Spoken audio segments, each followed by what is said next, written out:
A few years ago, I acquired these. They are film sites.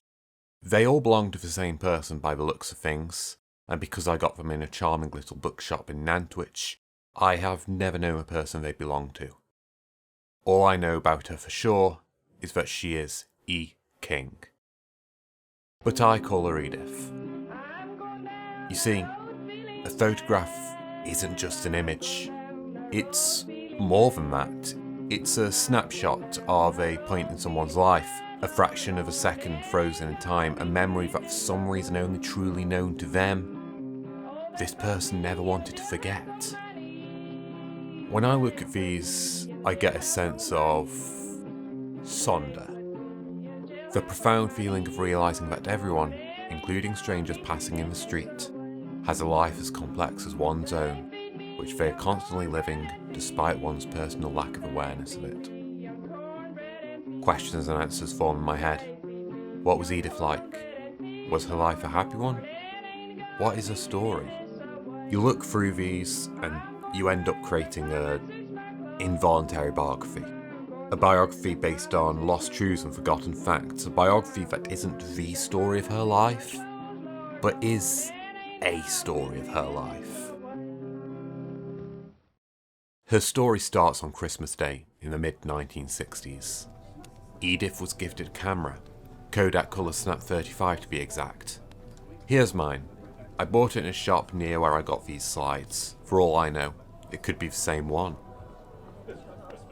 This is my hand, by the way, not Edith's. Consider it my Hitchcock-style director's cameo.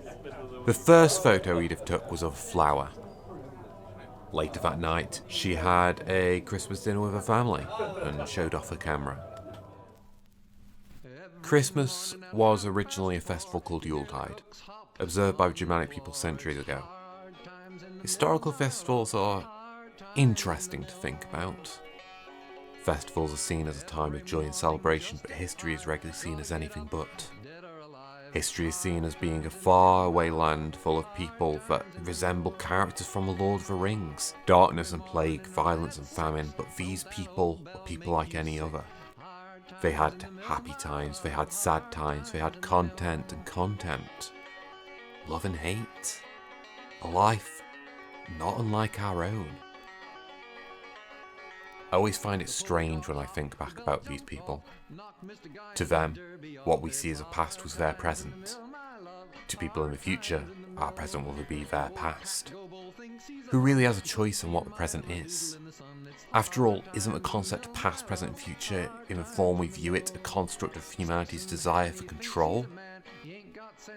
Even control over the most chaotic and uncontrollable of natural forces. Prior to getting this camera, the closest Edith got to taking photographs was using a film projector to teach children about India, Pakistan, Bangladesh, West Africa and Indonesia. Edith, eager to try out her new camera, travelled to the city centre to see the Christmas activities. For a while her photographs suffered from a lack of experience, but eventually she decided to apply for a photography course.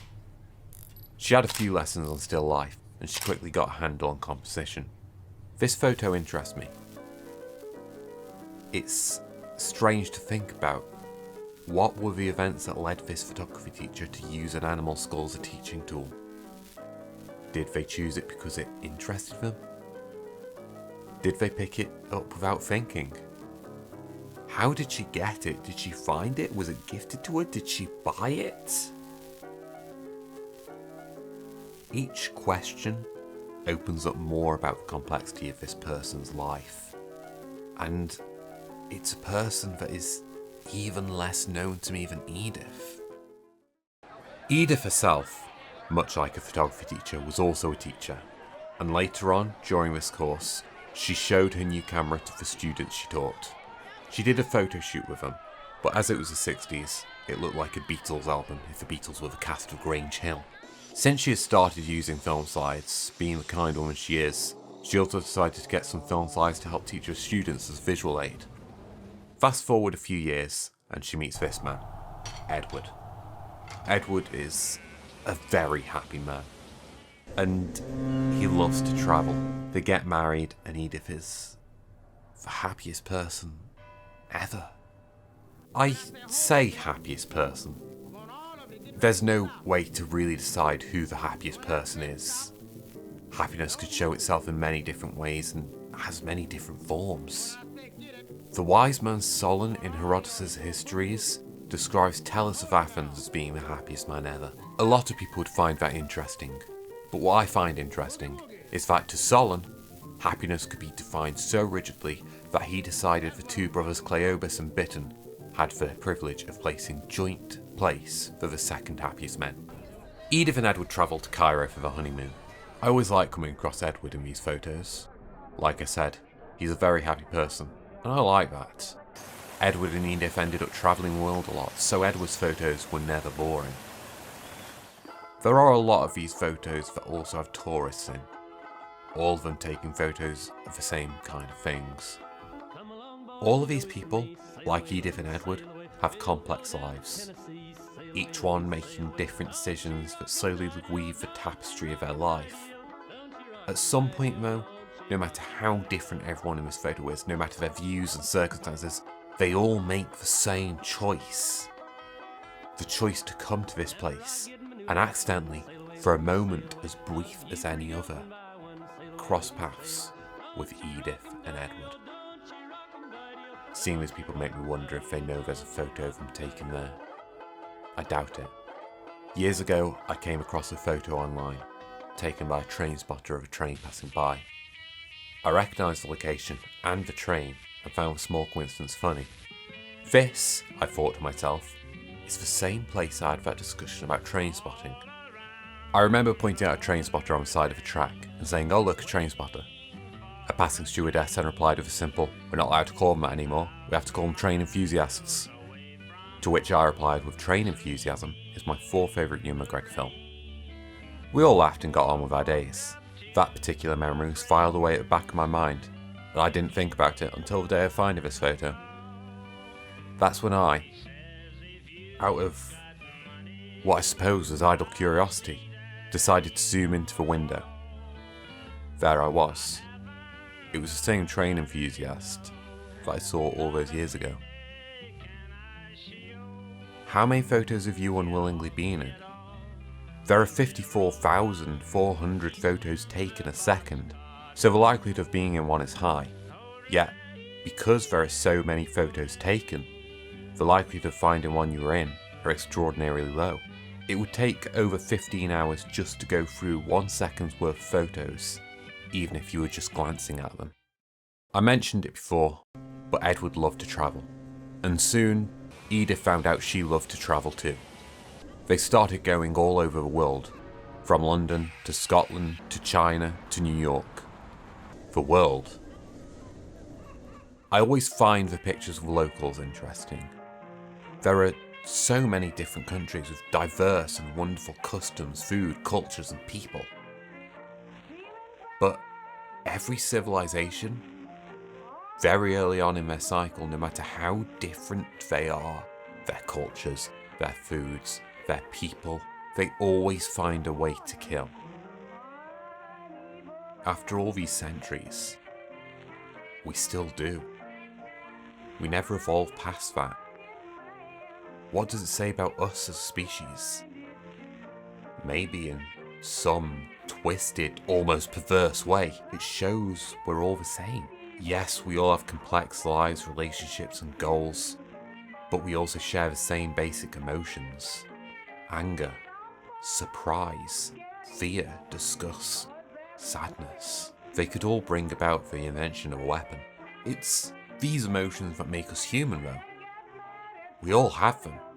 The basic emotions, 6 of them: happiness, sadness, fear, disgust, anger, surprise.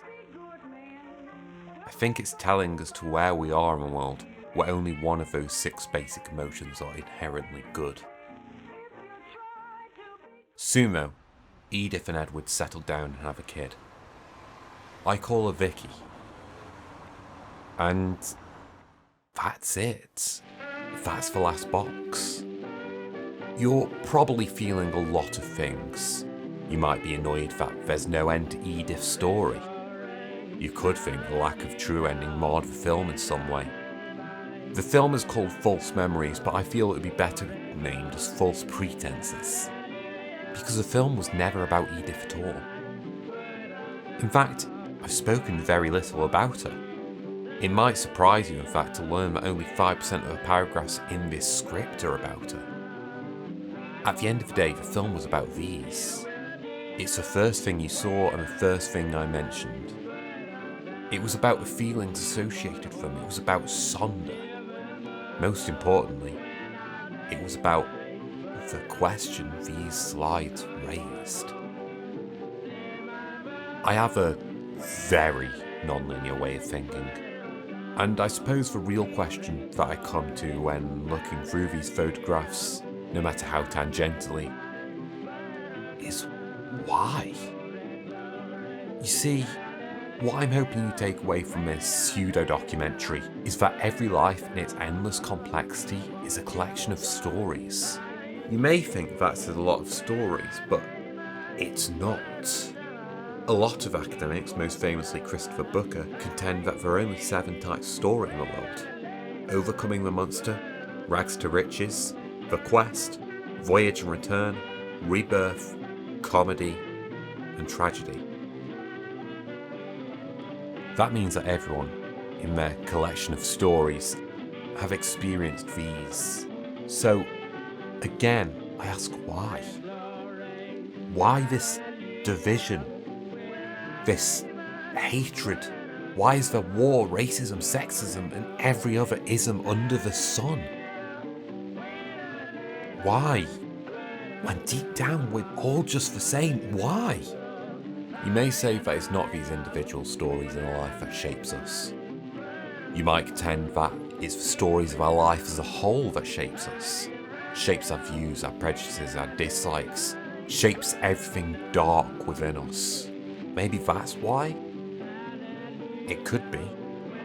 But if it's life as a whole that shapes us, then William Foster Harris goes further than Booker, stating that there are 3 types of story: happy endings, bad endings, and tragic endings.